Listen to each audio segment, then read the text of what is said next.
petit biscuit aux céréales, biscuit un petit peu croquant avec intégration de graines, un petit peu, ça peut être très créatif, qui va vous permettre de faire des biscuits roulés. Alors pour des bûches, pour des entremets, l'intérêt c'est d'avoir un petit croquant à l'intérieur, vous allez voir, c'est trop bon. Et c'est une recette très simple. Sandrine, on commence par quoi? On va commencer par casser les œufs et je vais commencer à monter les blancs. Alors on va d'abord clarifier les œufs. Voilà. Sandrine, là maintenant on va demander de bosser un tout petit peu pour une fois. Allez, pour changer, je vais Allez. monter les blancs. Allez, go. Les esclaves s'appellent Sandrine aujourd'hui. Ce qui est important, c'est que vraiment les bras du fouet soient bien en contact avec les blancs d'œufs. Et on va les serrer au sucre, comme pour faire une meringue française. Un petit peu progressivement. Et vous voyez que ça va assez vite, parce que Sandrine est super efficace. Elle ne brasse pas de l'air, là. Bon, t'as mis 1 minute 30, hein. Allez, à peu près 1 minute 30. C'est nickel, par contre. Pas mal, hein? Bravo. T'enlèves le fouet, c'est ça? Ouais, tout à fait. Allez. Alors là, on va rajouter, regarde, Les jaunes d'œufs. les deux jaunes, la fécule et la farine. Ouais. Si on n'a pas de fécule, on met de la farine, tout va bien. Hein. Mais la fécule apporte une petite touche de légèreté à la recette. Mais sur une bûche de Noël, il n'y a pas de souci, par exemple. Maintenant, on va mélanger délicatement. Alors, je ne sais pas si vous voyez le geste de vraie pâtissière qu'elle a.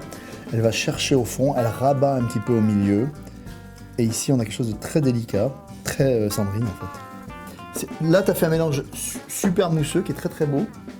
Ouais, c'est plutôt Voilà, pas ça mal. te va? Hein? Ouais, Allez, parfait. nickel. C'est parfait. Et là, vous rajoutez les fruits secs que vous voulez qui vont vous amener du croustillant.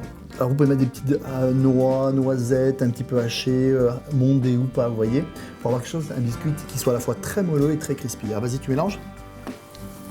Et donc là, on va rajouter les graines de pavot. Alors tu les mets dans le biscuit, c'est ça? Oui, je vais mettre dans le biscuit, comme ça, au final, on aura vraiment quelque chose de très joli. Et on aura bien toute la rondeur des graines en bouche lors de la dégustation.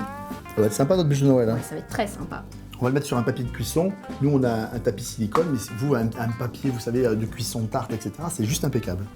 Allez, on va donc verser notre pâte à bûche sur le tapis.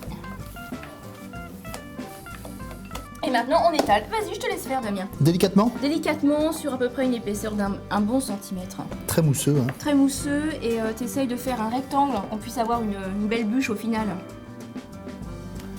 Il faut le cuire là quand même. Oui, maintenant, oui. Four préchauffé 180 degrés au thermostat 6, environ 8-10 minutes. Est-ce qu'il est bien cuit, Sandrine? Oui, il est suffisamment cuit. Il faut qu'il reste un petit peu moelleux. Ouais, tout à fait. Alors ce qu'on fait sur des biscuits comme ça, à chaud, on les retourne ici comme ça, Ouais, et on les met ici comme ça l'humidité reste. tout à fait. Ah. Et ensuite, on va retirer le tapis. Et donc on vous a donc montré comment faire un biscuit aux fruits secs. Vous pouvez mettre ce que vous voulez, du pavot, des graines, mais pourquoi pas aussi des bouts de filles, etc., des petits bouts d'écorce, etc. C'est un biscuit qui peut être très créatif. Et ce qui est intéressant, c'est qu'on a le croustillant à l'intérieur. À vous de faire la recette maintenant.